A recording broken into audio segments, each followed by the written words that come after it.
Bonjour à tous. Aujourd'hui, nous allons répondre à une question que beaucoup se posent. Est-ce qu'il vaut le coup encore d'investir en immobilier en 2025? On entend monter une petite musique de défiance assez négative depuis quelques mois. Alors, les plus modérés disent oui, il vaut mieux attendre, hein, pas en 2025 en tout cas, si on veut faire de l'investissement immobilier. Puis alors, les plus noirs disent carrément non, non, l'immobilier maintenant c'est terminé, il faut aller vers d'autres types de placements. Alors la question, elle est intéressante et elle mérite une réponse argumentée et sérieuse. Et là, nous allons nous tourner vers un invité. Cet invité, c'est Aurélien Toulouse. Aurélien Toulouse, il a une petite trentaine, ce qui ne gâte rien à ses qualités professionnelles. Au contraire, il a lui-même investi au fil des années régulièrement en immobilier. Il a monté sa société Victor Investissement qui est là pour accompagner ceux qui souhaitent réaliser de l'investissement.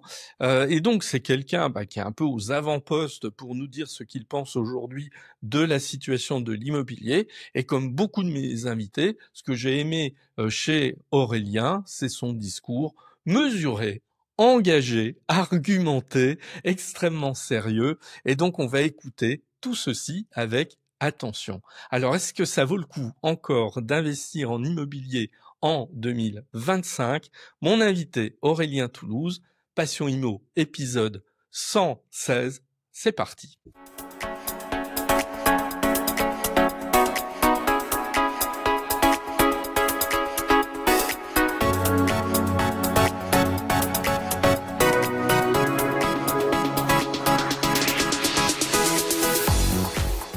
Aurélien, bonjour. Bonjour. Bien. Alors, je vais démarrer par une question qui a trait à l'actualité parce que on a constaté en 2024 une chute assez importante quand même de ceux qui, achetant un bien immobilier, le faisaient pour de l'investissement, puisqu'on est passé quand même à 20,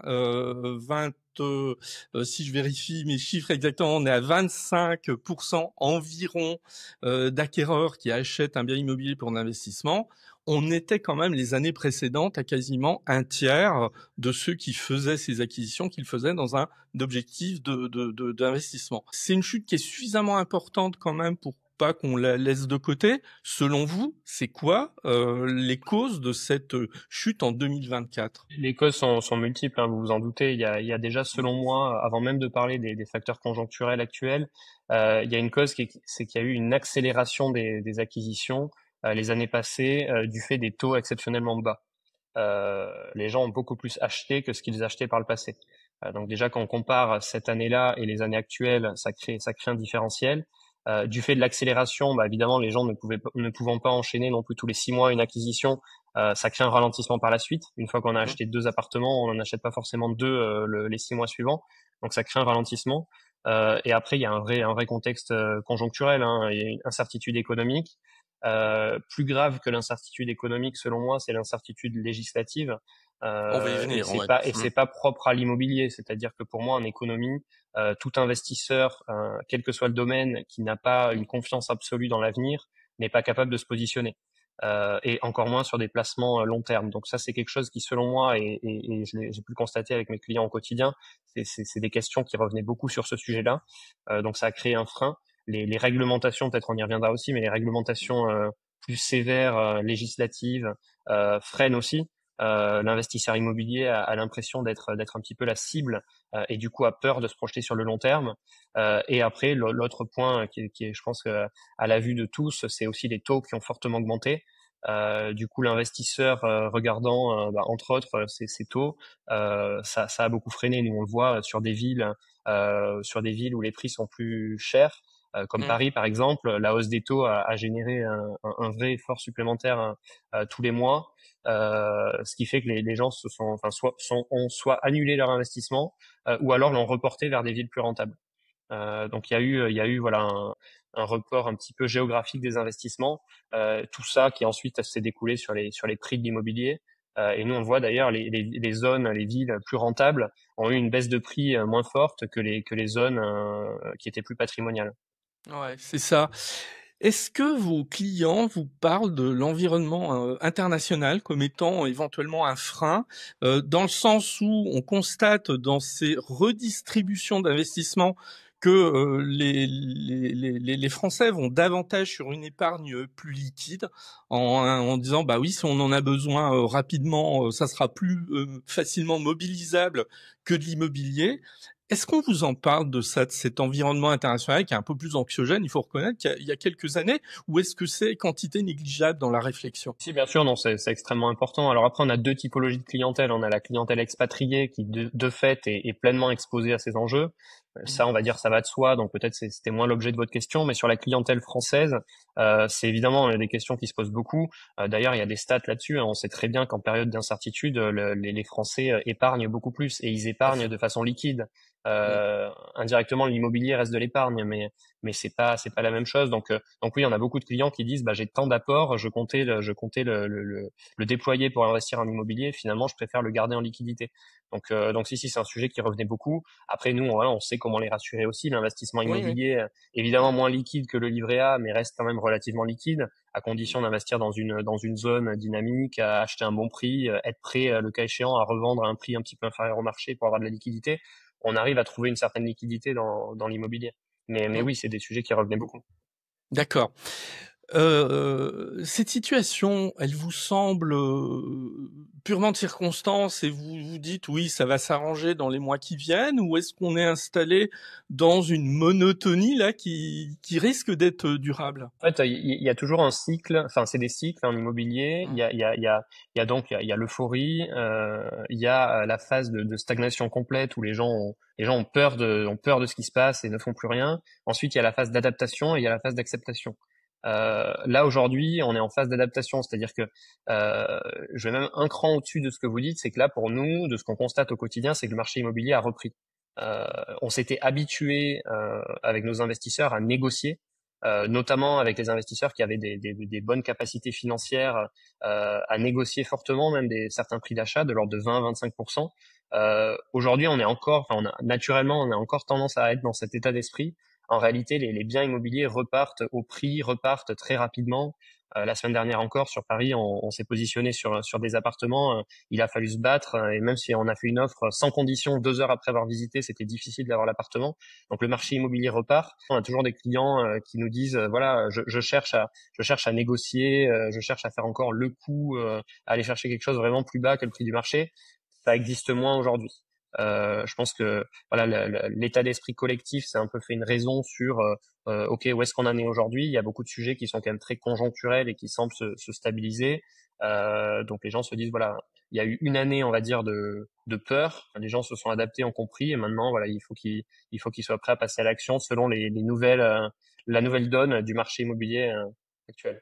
Ouais, ouais. En fait, on a l'impression que les acteurs économiques sont revenus vers un peu plus de réalisme, qu'ils ont intégré la réalité du marché, mais ça a été long quand même à intégrer cette réalité du Absolument, marché. ouais. Ouais. Mm. Alors, dans cet environnement, qui est quand même un environnement tourmenté, que ce soit sur la fiscalité, sur l'insécurité juridique dans laquelle on est dans une insécurité juridique à partir du moment où on ne sait pas si un gouvernement tiendra encore, bon j'exagère parce que là ça s'est un peu stabilisé, 15 jours, ou est-ce qu'il tiendra jusqu'en 2027, bah c'est une forme d'insécurité. Est-ce que quand même, vous conseillez d'investir en immobilier en 2025? Alors je vous pose une question, évidemment, vous allez me dire bah oui, mais sans langue de bois, j'aimerais bien que si votre réponse elle est plutôt positive ou favorable, bah, que vous ayez quand même des arguments pour nous dire bah oui, en 2025, il est bon encore d'investir en immobilier. Bon, déjà, je pourrais pas vous dire le contraire, comme vous le dites, puisque moi-même j'investis et je continue à investir. Et d'ailleurs, j'ai investi même plus fortement sur la période 2024-2025 parce que c'est une période d'incertitude. Et comme dans toutes les natures d'investissement, c'est dans les périodes d'incertitude, à condition de maîtriser son sujet, qu'on fait les meilleures affaires. Il y a eu la notion de la performance énergétique, du DPE. Ça a fait peur à beaucoup de propriétaires, beaucoup de vendeurs. Du coup, on arrivait à faire de super affaires sur des acquisitions de DPEG, par exemple, Alors qu'en fait, en maîtrisant le sujet avec des travaux assez faciles, c'était extrêmement simple et peu coûteux finalement de passer sur des performances énergétiques bonnes. Donc ça, c'est la première chose. Le contexte fiscal, il y a beaucoup d'amalgames qui ont été faits sur le sujet. C'est-à-dire qu'on a beaucoup parlé du LMNP au sens large, des contraintes fiscales qui pesaient sur le LMNP. En réalité, il y a beaucoup de contraintes qui ont pesé sur le LMNP courte durée, mais pas forcément sur le LMNP longue durée. Et c'est une nuance qui est extrêmement importante puisque sur un investissement immobilier classique, en général, on est sur la longue durée.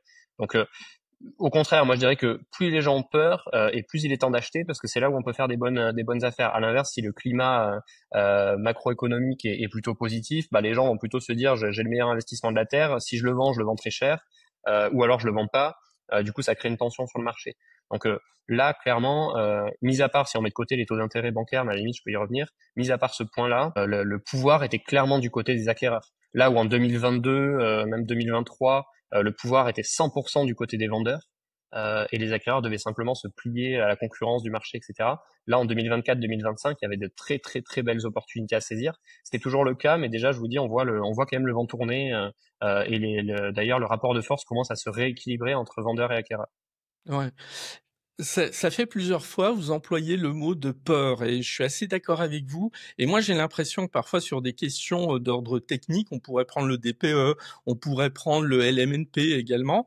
Il y a des sortes de fantasmes qui viennent Vraiment. parfois par méconnaissance totale et d'approfondissement des questions, et qui créent en effet des peurs, et qui, quand on approfondit ces questions-là, elles sont parfois, ça ne veut pas dire qu'elles sont totalement infondées, mais elles sont en partie infondées. Qu'est-ce que vous en pensez de cette espèce de terreau dans lequel on vit, où quand même il y a beaucoup des fois bon, sans aller dans les fake news, mais on en a quand même de temps en temps, où il y a un décalage entre la réalité et le ressenti d'une partie de la population.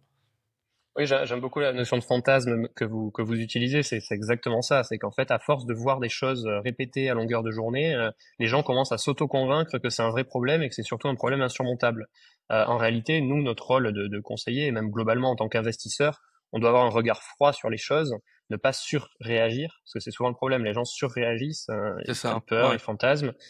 Si on regarde les choses froidement, il y a toujours une solution. Après, évidemment, il y a toujours une solution, oui et non. Il y a aussi des biens sur lesquels on se positionne pas parce qu'on estime que le problème est réel.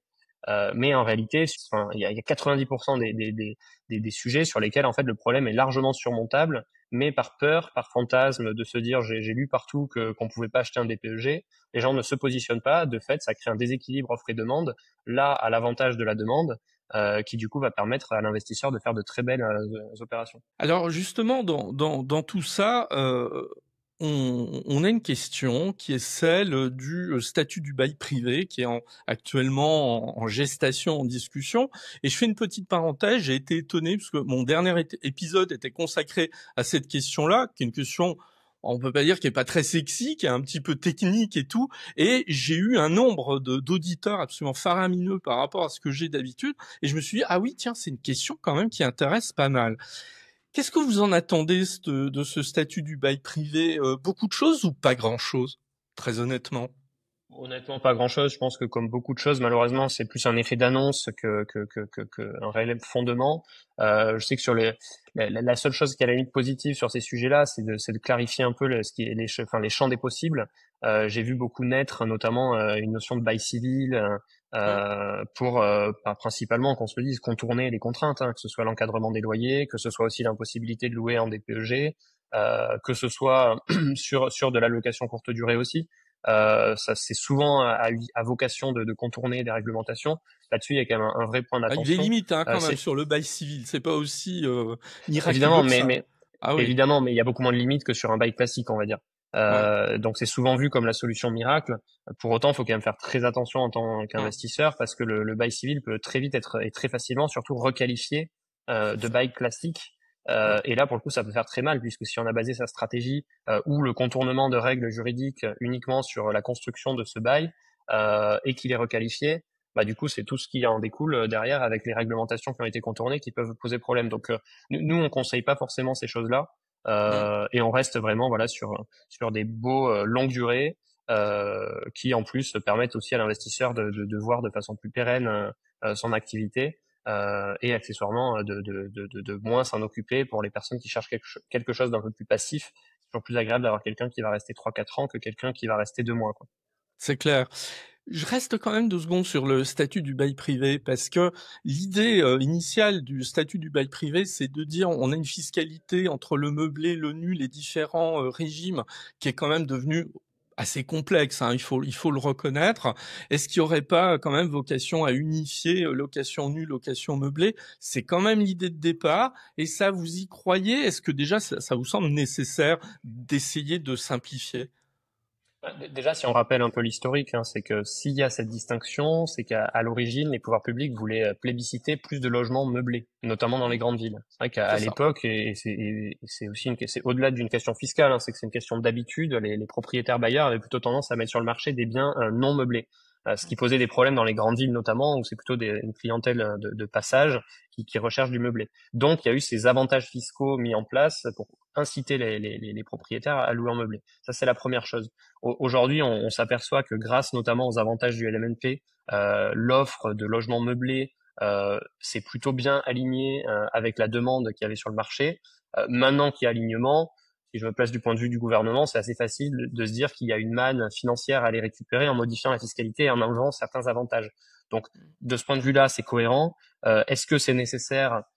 Je sais pas forcément. Le point, nous, qu'on voit sur la modification de la fiscalité, comme je le disais tout à l'heure, c'est qu'il y a deux choses. Il y a les grosses modifications qu'il y a eu sur le meublé de tourisme ou le meublé courte durée, qui lui, pour le coup, pointe du doigt clairement les locations Airbnb et similaires, où là, l'idée, c'est de rendre ces typologies de location moins intéressantes pour l'investisseur. Et donc, l'objectif derrière ça, c'est de remettre des biens sur le marché à la location longue durée, puisqu'aujourd'hui, il y a une réelle vacance de logements disponibles.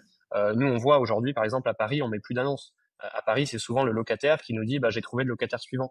Ouais. C'est un phénomène de marché qui fait que monsieur, madame, tout le monde qui débarque sur Paris et qui a aucun contact et qui cherche son bien sur Internet, va avoir la plus grande des difficultés à trouver. Donc, la reprise de cette fiscalité a vocation à réduire la location courte durée, à l'avantage de la longue durée.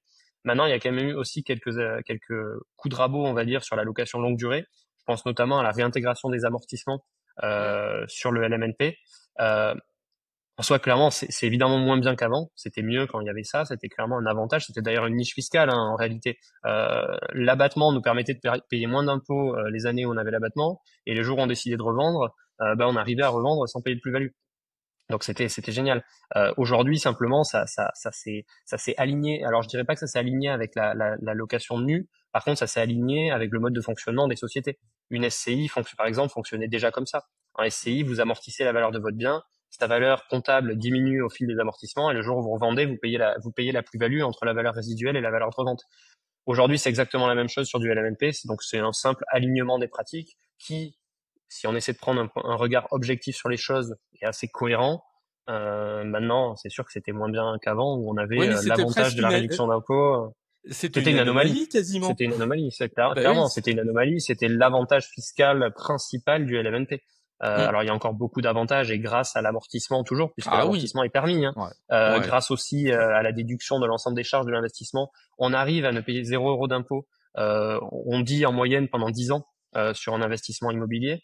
Ensuite, quand les principaux amortissements sont terminés, on commence à payer de l'impôt. Mais il y a toujours de nombreux avantages. Et après, pensons aussi qu'on paie la plus-value. Enfin, deux choses. Déjà, si on paie de la plus-value, c'est que c'est plutôt bon signe, c'est que plus-value il y a, ce qui est une bonne chose. Ensuite, on paie de la plus-value le jour où on revend. Nous, ce qu'on conseille quand même à nos investisseurs, c'est que l'investissement immobilier, c'est quelque chose de long terme, c'est se générer une rente pour la retraite. Et donc, en général, quand on investit le plus tôt possible, on est amené à toujours posséder l'appartement au bout de 20, 25 ans, voire 30 ans. Et pour rappel, au bout de 30 ans, il n'y a plus de fiscalité sur la C'est plus-value. ça. Donc, Bah qu'on oui. ait réintégré les amortissements ou pas, finalement, à ce compte-là, ça changera rien du tout. Et à Ouais. l'inverse, si on revend tôt, on aura très peu amorti.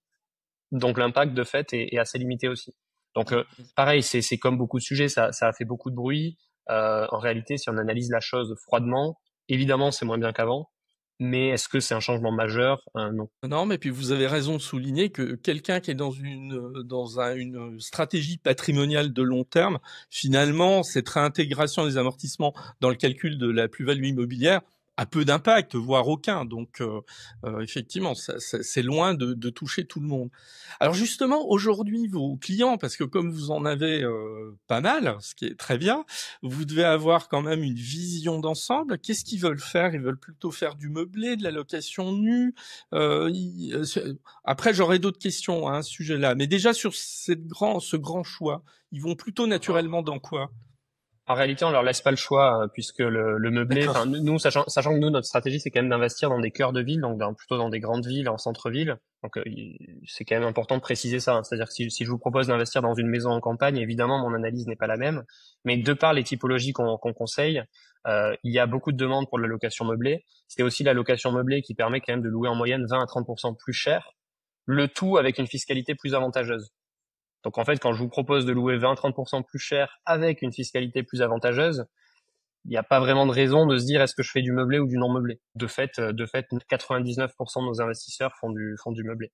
Les seules raisons qui peuvent les pousser à faire du non meublé, en fait, c'est soit acheter quelque chose de déjà loué qui est en non meublé, Mmh. soit des achats via SCI qui parfois peuvent être fiscalement plus intéressants en non meublé.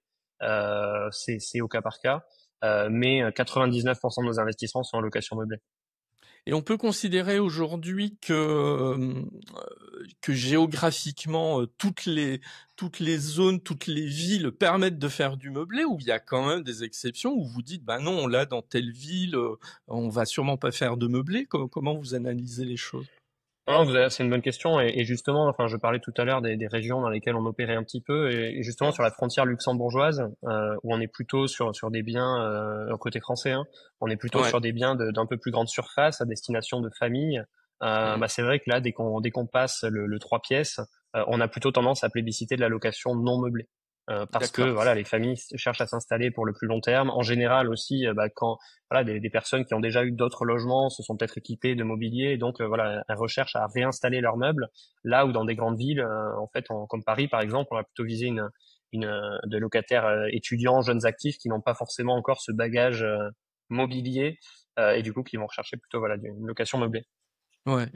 Il y a dans un épisode précédent, j'avais un invité où on a parlé quasi exclusivement du dispositif de Normandie. Et sur la question de Normandie, je trouve que c'est assez clivé. Certains ne veulent pas en entendre parler et j'ai des noms en tête, donc je vais pas citer, mais non, nous, on n'engage pas nos clients à faire du de Normandie. Et d'autres, au contraire, ils vont. Vous avez quelle opinion par rapport au de Normandie? Vous en faites? En fait, non, on n'en fait pas. En fait, globalement, juste pour prendre du recul sur tous ces dispositifs fiscaux, puisque c'est un dispositif fiscal, Hum. c'est qu'en général, s'il y a une carotte fiscale, c'est que l'État cherche à combler un vide, un manque au niveau du marché. Il y a eu le Pinel pour sponsoriser en quelque sorte les constructions Ah bah neuves. c'est ça. Bah oui. Il y a le de Hum. Normandie. Enfin, il y en a eu tout un tas d'autres et il y en aura tout un tas d'autres. Nous, on reste sur une logique. Enfin, notre stratégie, c'est de rester sur du LMNP. La promesse, c'est de gagner plus sans payer plus d'impôts. Donc c'est pas de chercher à venir réduire ses impôts, à venir etc. Mais potentiellement en gagnant moins. J'ai une petite histoire qui est assez marrante, c'est qu'on a un client qui avait acheté du Pinel sur plan. Donc sur plan, ça veut dire voilà un délai de livraison à peu près de 3 ans. Le jour où il a reçu son appartement, il nous a dit bah écoutez finalement je vais pas le louer en Pinel, donc je m'assois sur l'avantage fiscal. Vous allez me le meubler et je vais le louer en LMNP. Parce qu'on a fait la différence de manque à gagner de loyer en louant en Pinel versus louant en meublé. Et après, bien sûr, on a réintégré à ça l'économie fiscale qui devait venir du Pinel. En fait, on s'est aperçu qu'il y avait 40% de plus à gagner à louer de façon classique en meublé sans se préoccuper de l'économie d'impôt. Donc avec le de Normandie, c'est un peu la même analyse. C'est que voilà, sur des profils très spécifiques qui auraient peut-être un taux marginal d'imposition extrêmement élevé et qui auraient un enjeu voilà de devenir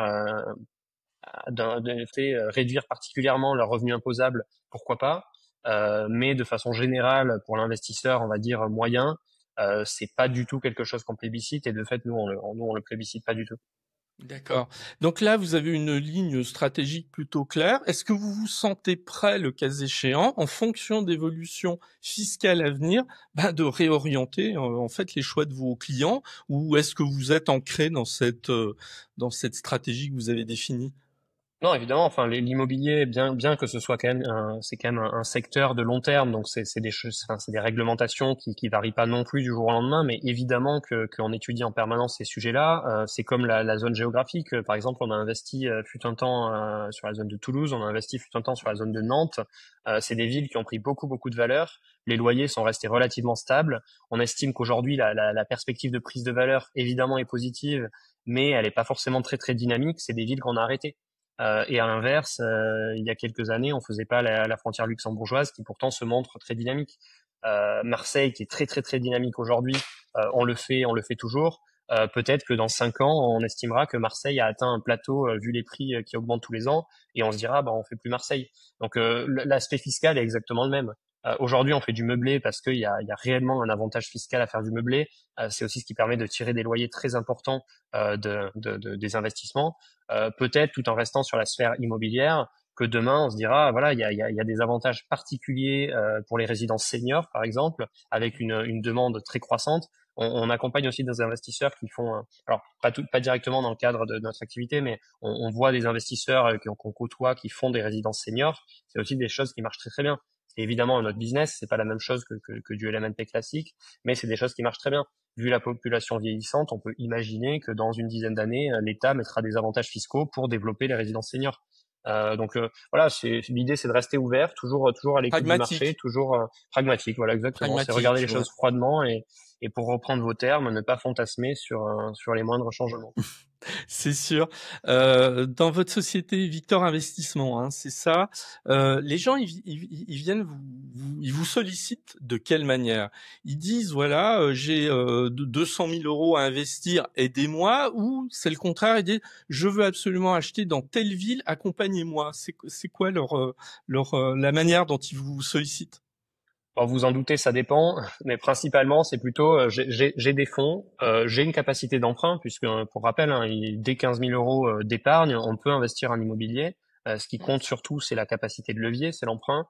Nous, il faut savoir qu'on a 99% de notre clientèle qui vient par le bouche à oreille. Donc en général, c'est j'ai un ami, j'ai un membre de ma famille qui est passé par vous, il a acheté dans telle ou telle ville. Moi, c'est un peu différent, j'ai un budget supérieur, un budget inférieur. Qu'est-ce que vous en pensez? Et nous, en général, notre prise de contact avec les clients, c'est une demi-heure d'appel téléphonique, sans forcément plonger dans le cœur du sujet, mais plutôt pour comprendre la situation de la personne, comprendre ses capacités financières, comprendre ses envies, comprendre sa stratégie. Est-ce que dans 2 ans, la personne veut acheter une résidence principale? Est-ce que dans 3 ans, elle va acheter une résidence secondaire? Est-ce qu'elle va acheter un investissement locatif tous les 6 mois? Ou est-ce qu'un seul pour toute sa vie, ça lui suffit?